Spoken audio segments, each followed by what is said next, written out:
explore the plateau on horseback. So in order to get to the Giza Plateau from the horse stables, you have to ride through this passageway right here. This is from one side, that's from the other, where every day dozens and dozens of tourists, they ride through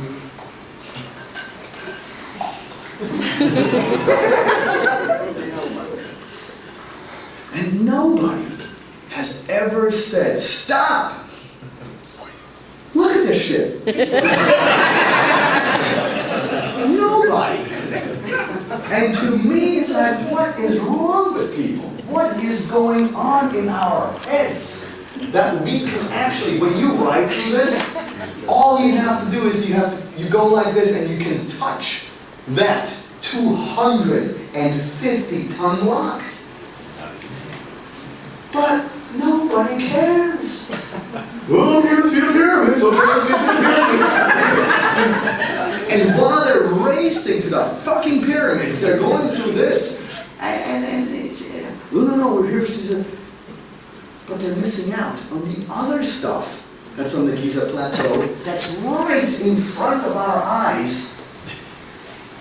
Yet we walk around with our eyes wide open, yet we are so incredibly blind, it's not even funny. This right here is a sarcophagus from an underground installation called the Serapeum, which can be found in Saqqara. And Saqqara is famous for the Saqqara Pyramid, this and that, but what's more important is the Serapeum, which is this underground installation that has been deliberately carved into the bedrock, where boxes or sarcophagi have been found, where the lids alone weigh 60 tons. The lids alone.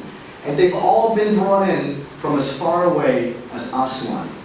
And what's interesting is that the access ways, which I will show you here, the access way to and inside the Serapeum, some of these shafts, these corridors that have been carved out of the bedrock, now listen to this very carefully, the shafts leading into this underground installation have been carved out of the bedrock, are more narrow than the boxes themselves that have been brought in from Aswan, 200 miles away. Now you explain that to me, and I will listen. You're not going to make any sense, but I'll listen. I'll give you the time, for sure. But that is not even why I'm bringing up this point right here. What I want to talk about is why were these giant sarcophagi even created? Because as we're all familiar in this room, is the fact that in ancient Egypt, the most prevalent idea of religion, in their religion, was the idea of resurrection, of this rebirth. That is why, we find these mummies of people in sarcophagi all around the world, in the museums, this and that. So hundreds of thousands of mummified people have been found. But what many people don't know is that next to the hundreds of thousands of people that were mummified, the ancient Egyptians also mummified millions and millions of their animals. And millions of mummified animal remains have been found, of cats, dogs, of crocodiles, even of fish, for crying out loud. And the idea is that this was done so that eventually you could be resurrected, and so you wouldn't look like shit.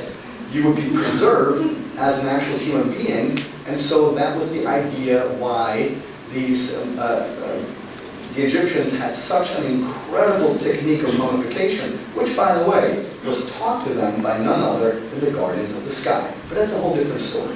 Now, because of course that's all nonsense and figment of our imagination and what have you.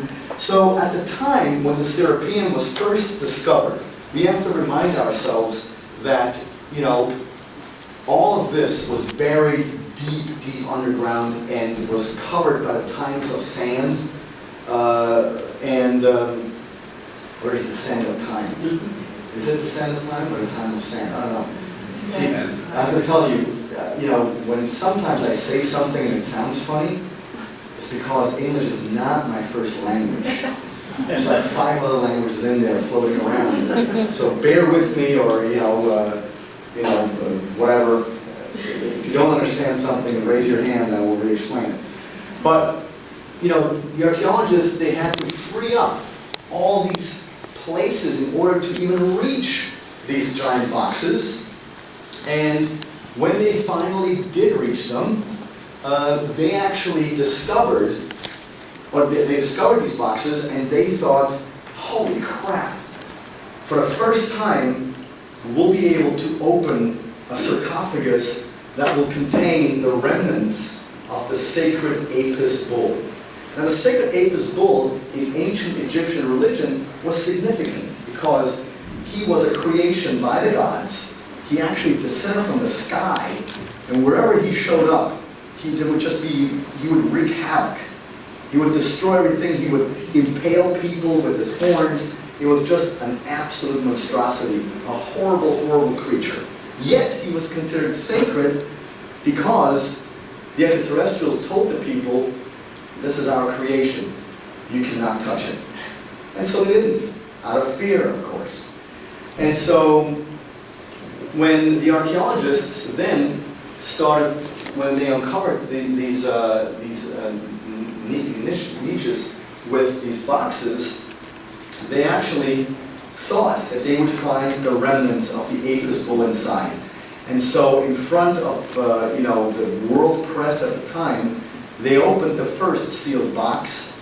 There was absolutely nothing in there except a wreath of flowers that had, turned into dust because of time. And then they were quite discouraged. And they're like, all right, well, let's move on to the second box. They unsealed that one, and in that one they found something different. And in that one they found this mass of bitumen. Bitumen is like asphalt, and when it's fresh, it's a very sticky, black, gooey mass of, if you put something in there, you won't ever be able to get it out, and if you are able to get it out, you won't be able to clean it because it has asphalt on it or bitumen on it. So it's this really sticky, stinky thing. And inside this mass of bitumen, which of course over time, as it turned into something brittle, it wasn't of course, liquid anymore or gooey, they discovered a whole bunch of hacked up animal bones. And these animal bones, they were wondering, what the hell is going on here? And why would they even be hacked up and put into this mass of bitumen? And it turns out that they were able to, it was the remnants of 5 different animals. 3 animals, which they were able to identify. The other 2, they had no idea what it was. Now, unfortunately, back in the day, they didn't have any genetic testing materials with which they could determine, the DNA structure or something like that. And today we could do something like this, but as fate would have it, those bone fragments, especially of those 2 animals that were not identified, have disappeared. Disappeared doesn't mean that they've gone for good, but that they are somewhere, the scene at the end of Raiders of the Lost Ark, this hall with the boxes and things like that. Well, that it might have been, that someone performed, once again, censorship, and, we're done. We're not going to investigate this any further. And so, the other 3 animals that were discovered, one was a crocodile, one was of an elephant, and the third one, I think, if I'm not mistaken, was some type of a dog or something like this. But the other 2, like I said, the other 2 were unidentified. Now, what are we looking at here right now? What happened? Well, I just told you that this Apis bull, according to the ancient traditions of the Egyptians, was this abomination, this monstrosity that would just destroy everything in its path. Extremely powerful, large as it can be. And, the Egyptians said, there's no way that when this thing dies, that we ever want this thing to return in the future. So they created this underground installation of these giant boxes, and they made absolutely sure that these things would never again see the light of day. So not only did they create this underground structure, but they built the most massive of burial boxes or sarcophagi. Then they proceeded to hack up these animals into little pieces, and as if that wasn't enough, they put bitumen, these pieces of bones, into this mass of bitumen, stinky, gooey, awful. And then they put 60-ton lids on top of that, and then they filled that whole thing up with rubble and with sand. Now that is something that is completely anathema to the whole entire rest of Egyptian religion, which dictated. It was a crime, which dictated mummification. It was a crime not to mummify the remains of dead things. And here we have the exact opposite. But nobody asks questions why. Oh yeah, well, they just didn't like those animals. So, they said, to hell with those. But why didn't they like them? What was so awful about them, or what made them? Because you don't do this if there wasn't a compelling reason for it.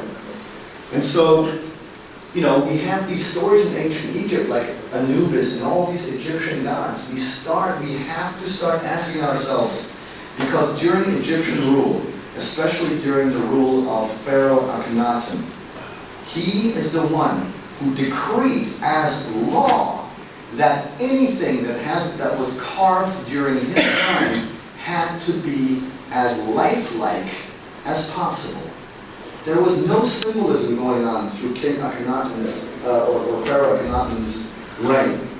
So the things, the statues, the figurines, the paintings, the carvings that we can find of ancient Egypt during that reign, we have, and even archaeologists are saying this, or Egyptologists, that this is about as lifelike as it gets. And all of a sudden, during his reign, we have these bizarre statues of people bodies with animal heads, where the ancient Egyptian texts are saying that these gods, quote unquote, lowercase g, existed, and they mingled with the people at the time. And that there were these places where heads could be removed and put onto other animals' heads, and vice versa, that grafting stuff was going on. Yet, we read that stuff, and what do? Great. Those jolly old fellows had nothing better idea than to talk about grafting heads onto other bodies. I mean, again, we are looking at these things as if they had the same technological knowledge as we have today. And that is absolutely a false assumption.